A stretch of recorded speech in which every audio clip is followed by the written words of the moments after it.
How to create an event on Facebook. Hello guys, this is Atticus and welcome back to App Hacks. In today's video, I'll teach you guys how you can create an event on Facebook. So let us get started. First of all, head over to your Facebook.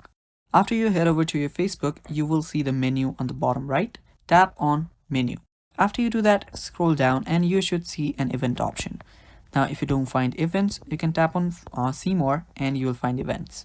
After you find that, simply tap on events and you will see the events going on in your area. So here what you'll need to do is tap on the plus icon on the top.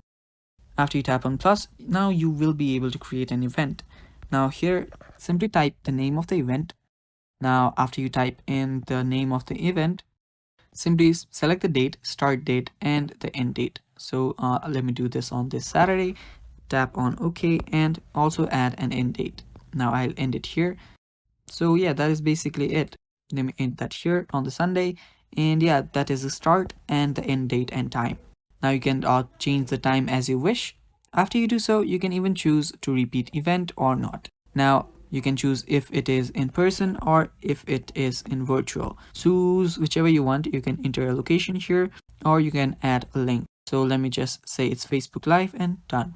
Now tap on who can see it and you can choose whom you want to be able to see this event. So let me say it's a private one. Tap on done and here you can just add in the details. Now you can even add co-hosts. So if you want to add co-hosts, just choose your friends here. And after you do so, you can make sure that if the chatting with guests is available, you can toggle that in or not. So after you do so, you can add a GIF or gallery. You can add a photo. So just choose whichever you want. So let me just search for a GIF. So after you search for it, you can simply add it here. And after you do so, you're basically good to go. That is how you create an event. Tap on create event and the event will get created and your friends will get notified about this event. So this is basically how you do it, guys. Now while this gets done, if you're new to our channel, just head down below and hit the subscribe button. Now as you can see right here, the event's been completed. Now you can add description, invite guests and go through all of these, and yeah, you are basically good to go. Thanks for watching, guys.